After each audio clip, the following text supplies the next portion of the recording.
Welcome, ladies and gentlemen, to another edition of Brownsville Matters. I'm your host, Dr. W.F. Strong, and today in the studio we have David Villarreal, who is an expert in soccer.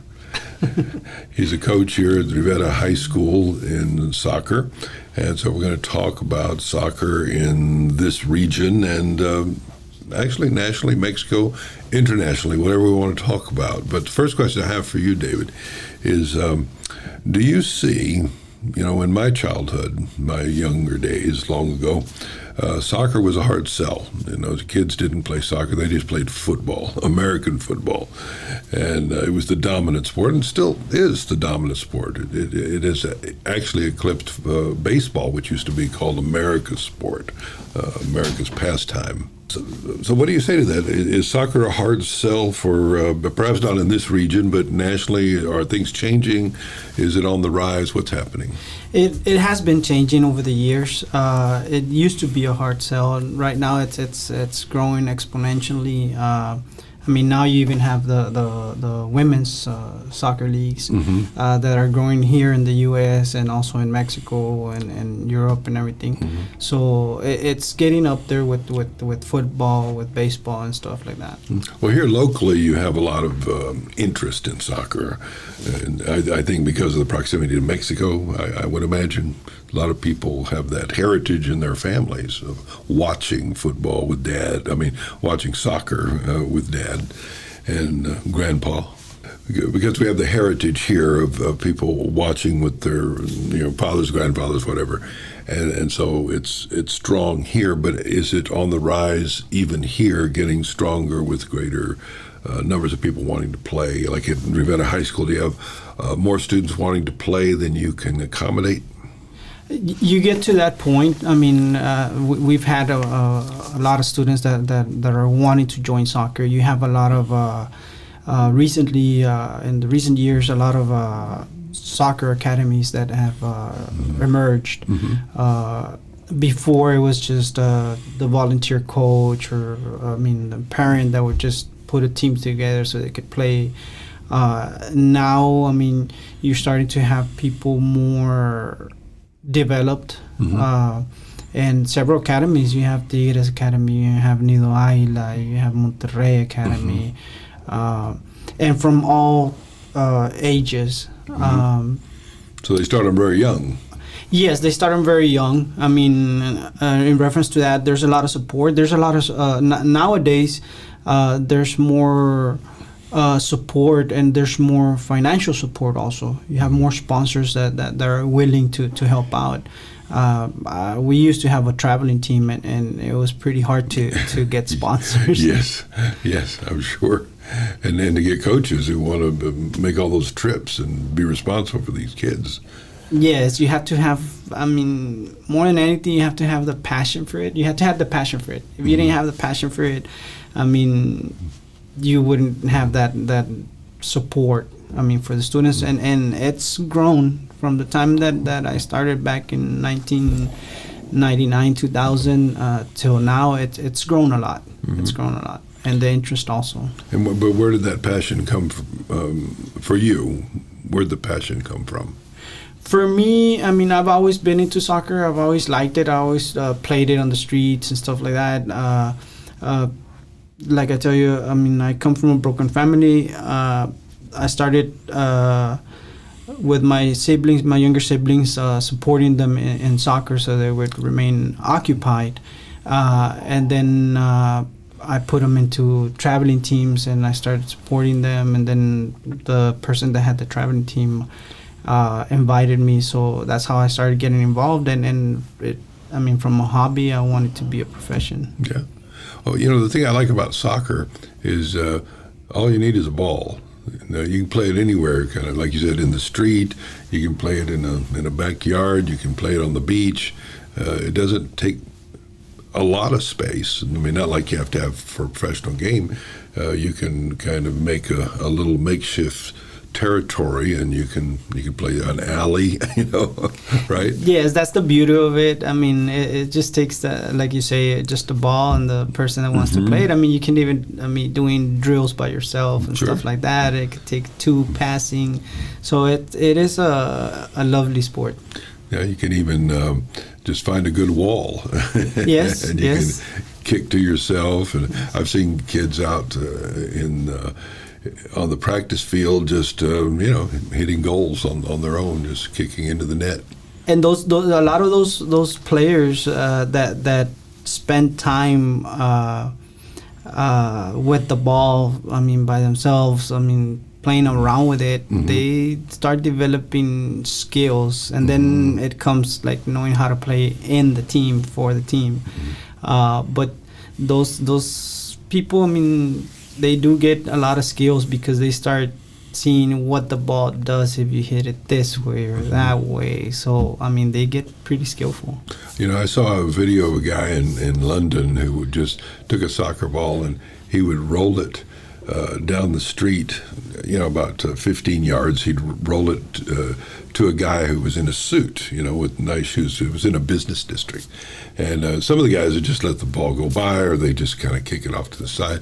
But it was amazing how many of them who had soccer skills, they from their youth, they just start kicking the ball up under their arm and butting it with their head back to the guy. And so it was kind of fun to see these guys that were, in suits and had played soccer with the boys a long, long time ago, but the skills rose right up.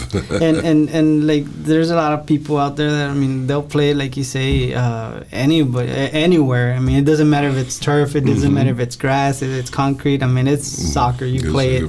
I mean, some people even get a trash can and try to hit the trash can or put the ball inside the trash can, and you're developing skills. I mean, so it's a nice sport, nice pastime. And it's worldwide. Yes. I mean, I don't think there's any other sport that is as universal, I think, as soccer. Basketball, you need a net, you need a certain platform, so to speak. And football, you need really another team. You need some group to play with, and a more defined field, I suppose, room to pass, and that sort of thing. And of course, I played football in the street also, so it's kind of like soccer in that regard. But you can really get tackled in the street, and that's not fun. Especially if you're playing on the cement. Yeah. Now with the kids playing soccer, football has American football. I guess we need to make that distinction. With American football, a lot of parents are shying away from it for their kids because we're learning more and more of the long-term injuries, brain injuries, etc.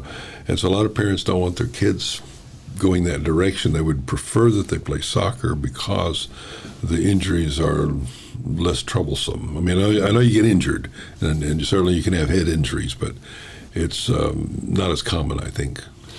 Yes, I mean, there's injuries there. I mean, you have to prepare. You have to do your workouts, your stretching to avoid injuries. But I mean, they're always around the corner. I mean.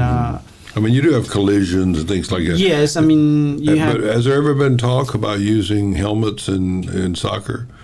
There's some that use headgear in soccer, but it's not that common. It has happened. It happened recently to a Mexican soccer player, Raúl Jiménez. He got a really bad injury. He got, I think, the skull cracked or something. Skull fracture. Yeah. So I mean that was bad, but how did that happen? Was that he ran into another player? They both tried to hit the ball and collided, and you have that in the games. I mean, sometimes it's a strong hit. I mean, but it's rare. It does happen, but it's very rare. I mean, you might get a concussion every now and then. But usually they continue playing without getting the concussion. Yeah, but if you're a lineman in American football, you're butting heads all the time. Yes, all the time. Yes. And can you imagine that they used to not play with helmets? And the other thing is and that's in every sport is how it's not how competitive, but sometimes it's the aggression. The actually. If you go for the ball to compete for it, there's a difference of going to the ball to being aggressive at it and trying to hurt the other person. Yeah, that's a good point. And I think that's that mentality right there is what needs to go back and change. You know what? This is not aggressiveness. This is a competition. That's a good point. Because fair play.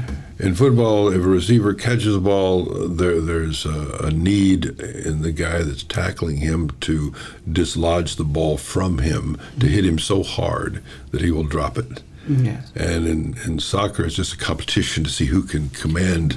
Yes. I mean, and you have those players out there. I mean, that I mean, if you know that they can get aggressive, and there's those players out there that can, I mean, pop your knee. I mean, with a hit that they have. I mean. Those are the most common injuries, right? Yes, the knees, ankles, I suppose. Yes, the ankles. I mean, head injuries, you do have some, but they're not that common. Well, it's interesting that when American football became a major sport, they found quickly that the best kickers were ones not within their own sport, but they went to soccer to get the to get the kickers. Yeah, we've had the most accurate kickers. We've had some of our football players or kickers that are actually soccer players. I think soccer is if you see it has a combination, something of every single sport, and that's how soccer is. It has a little bit of stuff from basketball, a little bit of stuff from football and stuff like that. What are the origins of soccer? How old is it? What are the earliest versions of soccer that you know of? I mean, did the Aztecs play soccer? I know that in the old in the old Aztec, or is it Zapotec? I don't remember. Something in Monte Alban in southern Mexico, there was kind of like a little stadium, and there was a sport that they played that wasn't soccer, but it had some elements. It had some elements of soccer and like a basketball, because they had like on top like a ring that they had to get the ball through. Yeah, and I guess that's how sports started getting developed, like football, and it developed from then. People started developing different sports: tennis, basketball, football, and all like that.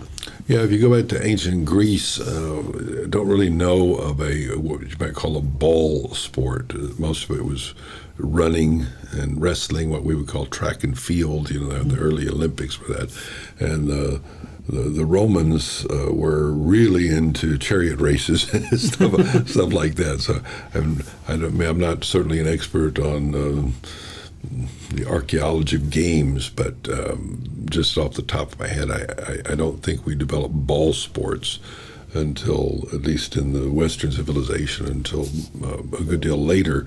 But I do think the Aztecs were playing a version of what we might call soccer-like. Yes. Sports. I remember that from when I was in school. I mean, I don't remember what it was called, but it generated from there. It's like the practices. I mean, when you start the practices, they generate from 1 cone to 2 to 3, and that's how you start doing anything. And you have rugby. I think it's a combination of football and soccer. It is, yeah. So it just and develops. Polo is soccer with horses. Yes, that's true. And now you have the digital world. The digital world. That's true. Yes. And I was seeing recently. I hadn't seen it. I was seeing recently that they're starting to use technology to practice soccer. I was seeing these kids that were doing of movement, but mimicking what was on the screen. The ball, the circle would move to one side. They had to move the ball, and it would get faster and stuff. And then they had cones with lights on them, so they had to tap the cone with their feet. The one that lighted up, that's the one they had to tap real quick. So I was amazed, like, wow, technology is getting into the sport. Yeah, they've got a blend of technology now for everything. And do we see in soccer what we've seen in football, where the players today are better by a couple levels over what they were 20 years ago. The very best players are faster and stronger, and they've grown up with better training, better diet, whatever it is. Soccer also, are the best players today better than the best players we've ever had, except for maybe that isolated one or two who was just, once in a generation player? They're more advanced. They're more advanced because of everything that's out there for working out, for physical work, and the trainings. Now the players, they use a chip in the back, and that tells the coach, how much they ran, what they did during the game, really? and stuff like that. And they that data, they take it back and they continue working on the players. So it's gotten more advanced. It's gotten way more faster. Mm-hmm. Way more faster. Way faster. Yes. Something I wanted to ask you is soccer data-driven the way baseball is? For instance, baseball has become, this incredible data-driven sport where they look at every little tiny detail the data can provide in order to plot strategy. Is soccer like that? You look at the data? Yes, you look at the data. A lot of them, that's what they do. It used to be, you had a scout and went to go see the player and stuff like that. They would travel. They still do. They would travel. Let's say you want an Argentinian player. They would send a scout, go see him, how he plays, write the notes. Now with a click of a button, you get all that data, and you can get the videos. You can get the data of how much he's running, everything. Even when they're working out, even when they go to a new team and they have to pass the physicals. They have all this stuff tied to them. All these wires and stuff, and that's to get the data. That's wild. Yeah. Here in Brownsville, outside of school, how many leagues do we have? Let's suppose that I have a 6-year-old or 7-year-old who wants to play soccer. Where do I take them?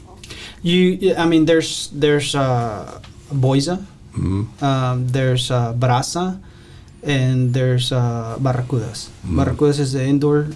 It's over there on 511, and then Boisa usually uses Oliveira and sports complex, and Brasa also uses the sports complex.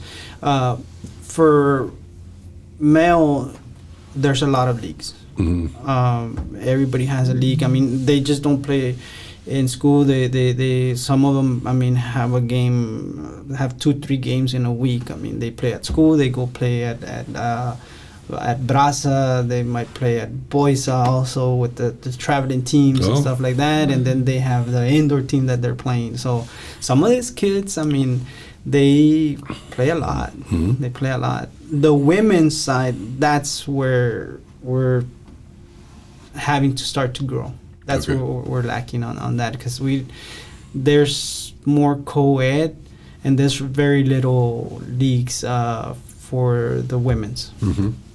So the co-ed teams, do they work well together, or do the girls get kind of marginalized in those games with guys being their usual aggressive selves? Usually what I've seen that they do in reference to the girls, the age level is you got a 10-year-old playing with the boys, with the 8-year-old boys. Oh, I see. That's the way they do it. Yes. That's right. When I was growing up, we had a girl in our neighborhood who was the fastest of us. She could outrun all the boys.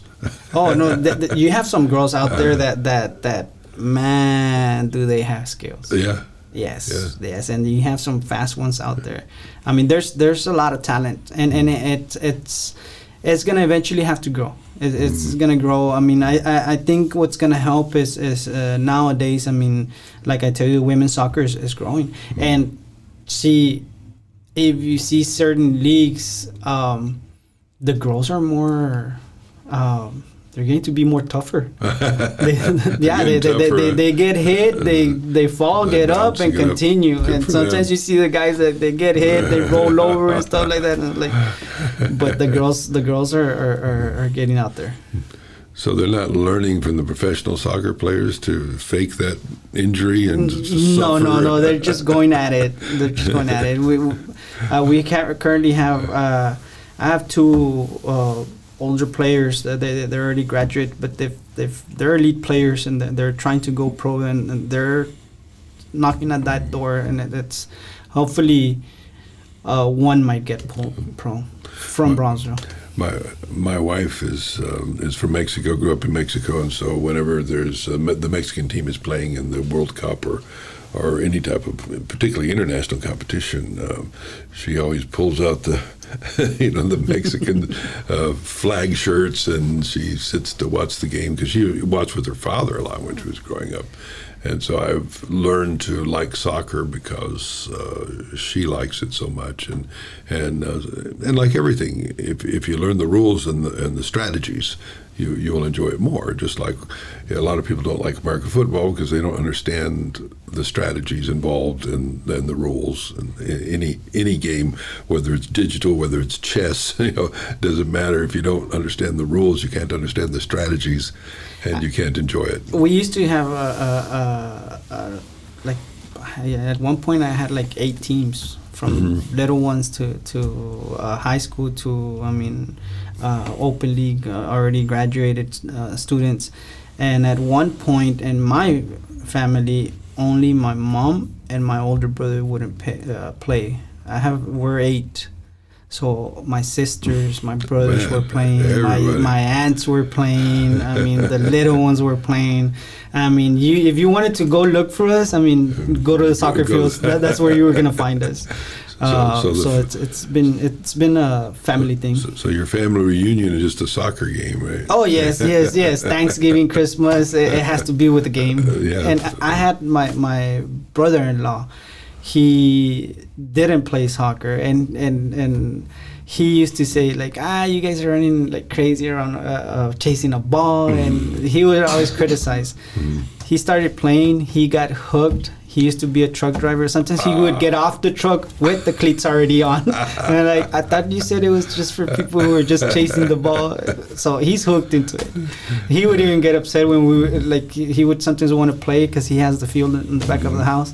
Sometimes he would get upset because we wouldn't go and play. So he got really converted. Yeah. He's really into soccer.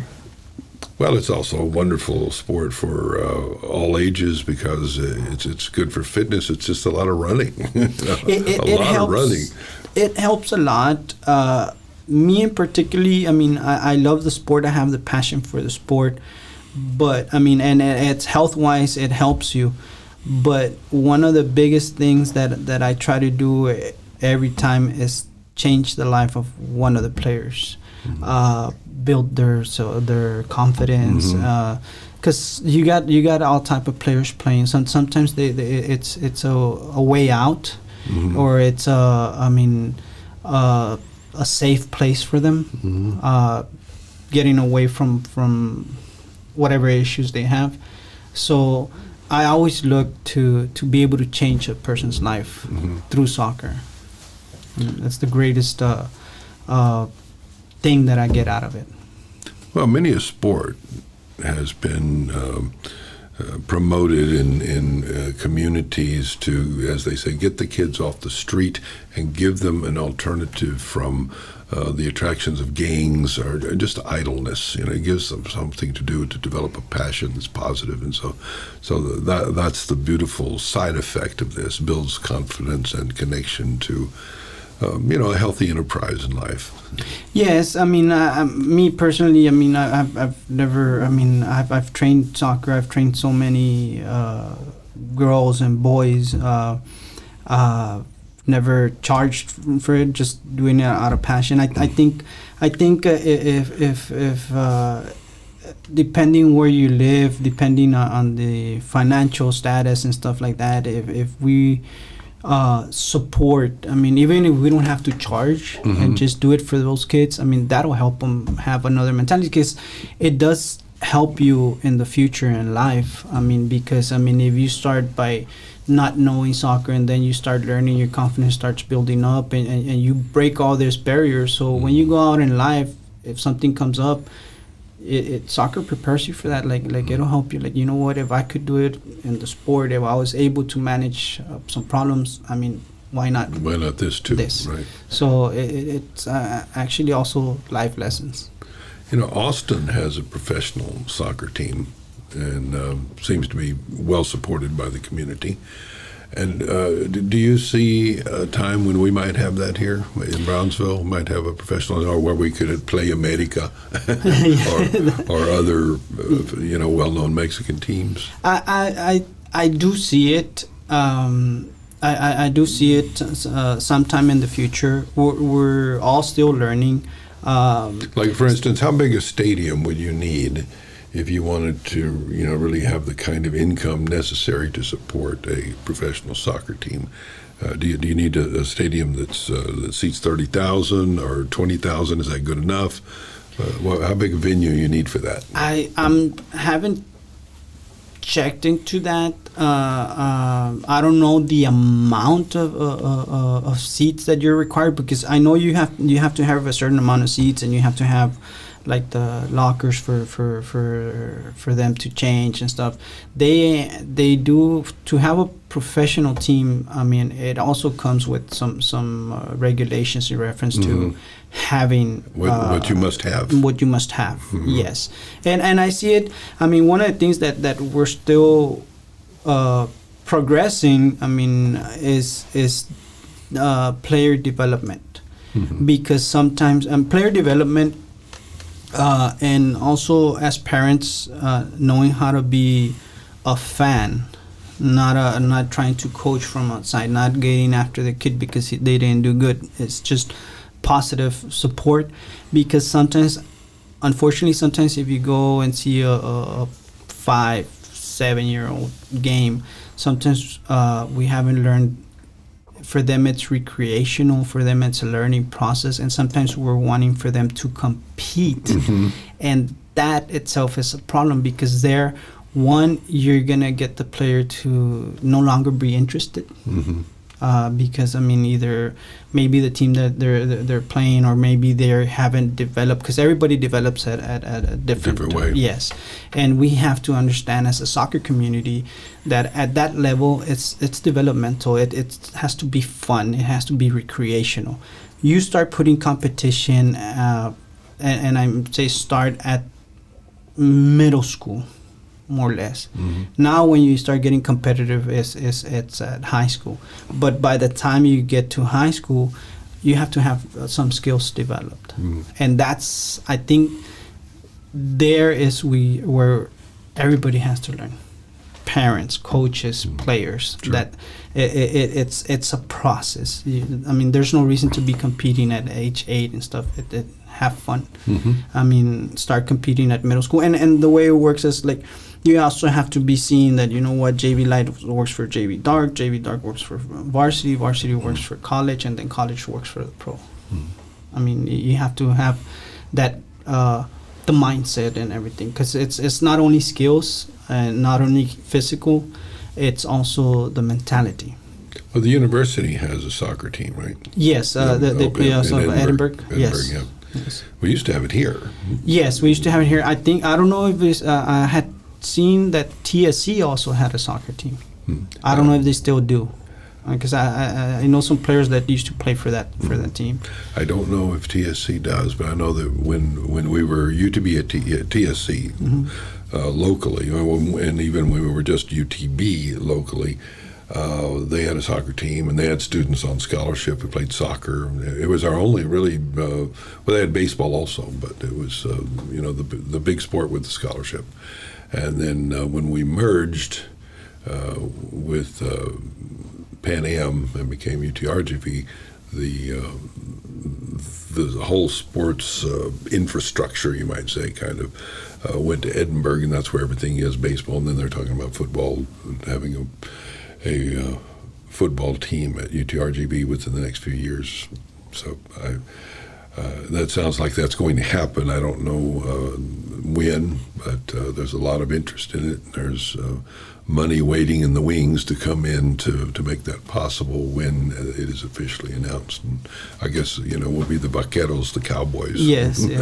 There's actually, like, right now, they in recent years, they built the Copa Alianza, I believe it's called, and they go all over the country in different states and cities.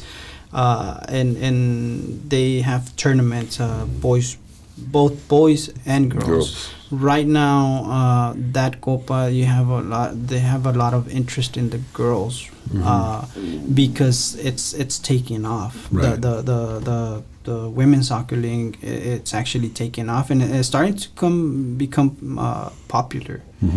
And I've seen some games. I mean, I coach girls, and I've seen some games, and they're interesting. They're pretty nice. Well, I think right now that's the best thing for the community is to give the kids of the lower Rio Grande Valley an opportunity to play and, like you say, have fun. Have fun. Yes, I think that. I mean, there is support out there, but I think we need more support, and especially being down here in the lower valley and stuff, make it feasible for any type of player, no matter what economic level they are. I mean, make it feasible for them so they can participate, and it'll help us. It'll help us with the youngsters today. I mean, and it helps you because, I mean, technology, if you're not careful, it's going to take over, and I mean, all they're going to be doing is playing PlayStation and stuff like that, and no physical work, and I mean, you have to get like creative and innovative in the game, and it gives you that mindset, that creative mindset, that innovative mindset, rebuilding yourself. I think most of the time when kids get outside, and they experience the joy of physical competition and not always competition, but the joy of playing with a team. That the digital games that they play alone in their room can never compete really with that. You know, once you've played real football, real soccer, real tennis, whatever, it's going to seduce you back outside. And so it's a good. Yes, and it's a social thing. I mean, because you socialize. I mean, you have conversations. I mean, you're just not texting and stuff like that. You have actual conversations. I mean, you learn from other people. I mean, that is very helpful. I mean, now is there a place where a parent could go just online to say, I'm interested in soccer in Brownsville? Is there a place where all the information is, where they know how to sign up, who to contact, how to get involved? Is there a place like that? No, I know. I mean, it's a lot of it's word of mouth, and you have to know. You actually have to just go out there to the fields and ask, like, okay, what leagues do we have here? Okay. I don't know that they actually have. Do you, for instance, could someone write to you and say, do you have an email that you can give us so people could just write to you? And so then you could say, here's where you need to go, or here's who you need to talk to. I know the owners of Barracudas. I know the one for Brasa, Mr. Checo Lozano. Boisa, they have their board and their president and stuff, and they're always changing. So right now, if I can get that information, I mean, just by asking, I mean, the people that I know. But in reference to Boisa and stuff, I don't have it with me now. What I'm asking you though is, you have an email, right? Yes. Okay. Yes. So what is your email so people could write to you? Oh, my email is davidcheque@yahoo.com. At yahoo.com. Yes, it's David, David, Cheke @yahoo.com. Okay, good. That's what I wanted. So that people have a starting place to come to say, here, I'll send my note to David, and he'll tell me where, based on where I am, perhaps, who I can talk to get my kids involved. Yes, but yes, it would also be good for those of you who are, big in soccer in Brownsville, to create a kind of clearinghouse website where people can just go with Soccer Brownsville and find out all about this stuff. It may already exist. I don't know if probably Boisa might have it. I don't know if Brasa and Barracudas has it, but I'm sure maybe Boisa might have it, because, I mean, you have to, in order to compete up north, I mean, you go through Boisa to compete, like in Stuysa and stuff like that. Okay, last question. Who's the best soccer player of all time? Of all time? Of all time. Pelé. Okay. Yes, I would have to stick to play. Why? Because I mean, he was